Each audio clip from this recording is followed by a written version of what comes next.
Okay, that's me. I'm Annie Dee. I'm a farmer in Alabama and Mississippi. We farm corn, soybeans, wheat. We have cattle. We raise pine trees.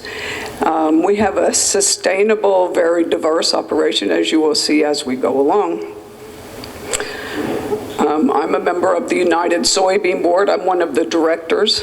I think there's 72 men now, and there's 6 women, and I'm one of the 6 women. In Alabama, I'm on the soybean producer board. That's our checkoff funds that help to fund things like we are today. I'm also on the Alabama Soybean and Corn Board. Let's see if I can make this thing work.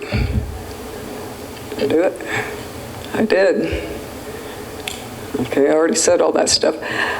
It says I'm the 6th generation farmer, but actually I'm the 4th, and I have the 6th generation on the ground. I have grandchildren that participate in our farm. We have, the farm is over 4,000 hectares. It's family owned. It's owned by my 10 brothers and sisters. We lost 1 brother, so there were 12 of us children. 9 girls, 3 boys. I happen to be number 6. So I guess I was just the one that had the passion for agriculture, and on the farm with me is my youngest brother, Mike. My dad lives right next to me, and I have 2 sons that are now grown, and Seth is the farm manager, and his twin brother Jesse is in charge of the spraying. We'll see them in a minute.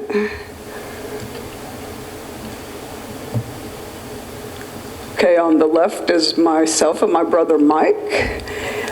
That middle picture is my son, is closest to you, Seth, and his son, Grant. He's 3 years old. That day we're working with Auburn University, and they have this drone, a little airplane that was flying over our crops. Maybe every 50 feet he programmed the drone, and it would fly back and forth, and then it would make an image of what the crops looked like. Well, that day, Grant came out to the field to see what was happening. So the first flight of the drone, the guy gave it a little shove, but poof, it crashed down. So the 3-year-old that I couldn't understand very well, so probably the other people couldn't either, he said, "You got to fly it higher." So the plane kind of fell apart, then they had to work on it for a while. So they got it back together.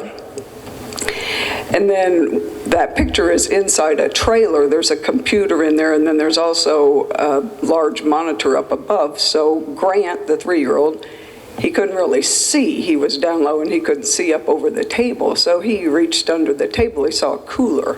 He started pulling it out. So the people thought he wanted a drink. So they got him out of Gatorade, and he took a little sip, but that really wasn't what he wanted. They pushed the cooler back. He pulled the cooler back out. His dad said, "No, don't do that."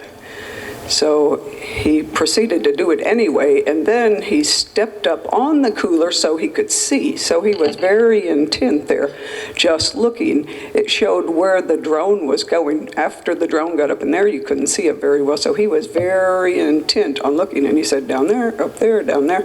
So he stayed there for over an hour watching. So that little 3-year-old's probably going to go off to be a rocket scientist. The next picture is my dad, who lives next door, and my sister Teresa. And then there's a picture of me in the combine.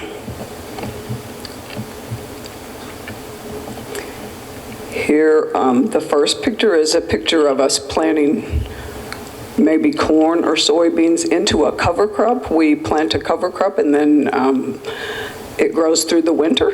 Then we burn it down with chemicals and plant right into that. So we have a diverse, sustainable operation like Ariel Buendia was showing us a while ago.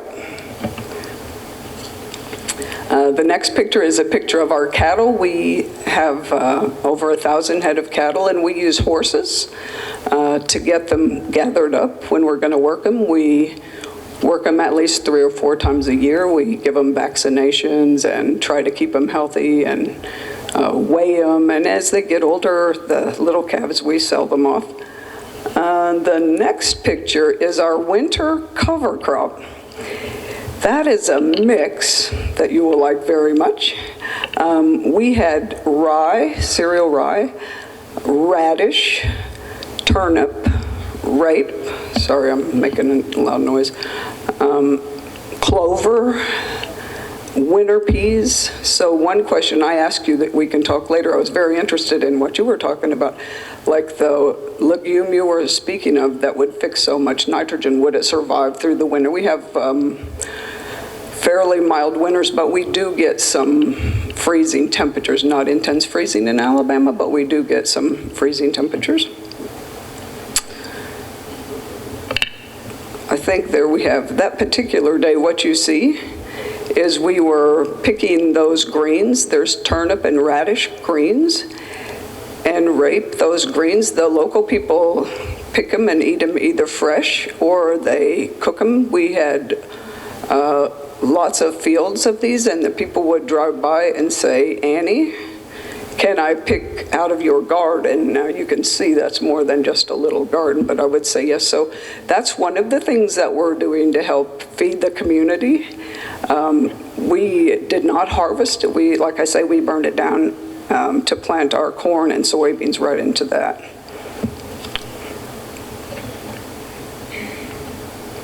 So I was speaking about the cover crops. It improves our soil health. I'm just going to repeat what you said. It builds up the diversity in the soil. It helps improve the soil structure. It improves the water holding capacity of the soil.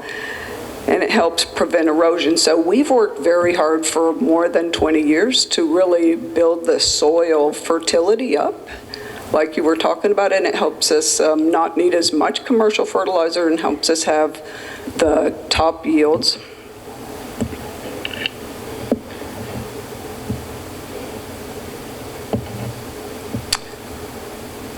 Down below is a picture of our irrigation system. In Alabama, we get 142 to 152 centimeters of rain per year, but we don't get it necessarily at the right time. We get most of it in the wintertime. So what we have done is we have built some ponds or reservoirs to collect the water in the winter and then redistribute it in the growing season in the summer. In the summer, like right now, mostly we don't get very much rain, just a few rains, and without the irrigation, we're oftentimes lose a crop that looks like it's in good shape. But once we added the irrigation, it helped us to be more sustainable as a farm, that if the rains cut off, we still could add water to our cropping system. That is a picture of my children, 2 children, some grandchildren, some nieces. We went out that day. You saw us a few minutes ago out in the field picking those greens. We went out that day. There were some needy families in our area that were struggling with hunger and food insecurity, and so we all got together. It was Thanksgiving. You know, Thanksgiving in the United States, we have a lot of food, and those people did not have enough food, so we all got together and went out there and picked a bunch of greens for them and delivered them to their house so they would have a nice Thanksgiving as well. We know that it's important not just to feed our own family, but to feed the community and also really be worried about feeding the world. I'm involved at a local level in a food pantry where people are struggling with hunger. We distribute food. That food comes from a regional food bank that I'm also on the board of directors at that food bank. And a problem that we see in Alabama, and I was sharing with some of you last night, is a term we call obese malnutrition, which goes along once again with what you were speaking about a while ago, that the the quality of the food. Oftentimes there's food, but not necessarily the quality of food that the people need, maybe not enough protein. A lot of diabetes in Alabama. So soy and legumes would be an excellent source of protein, and then you shared that it does not make the glucose levels shoot up, which I appreciate. So I'm just following behind, and you just laid the groundwork for my talk.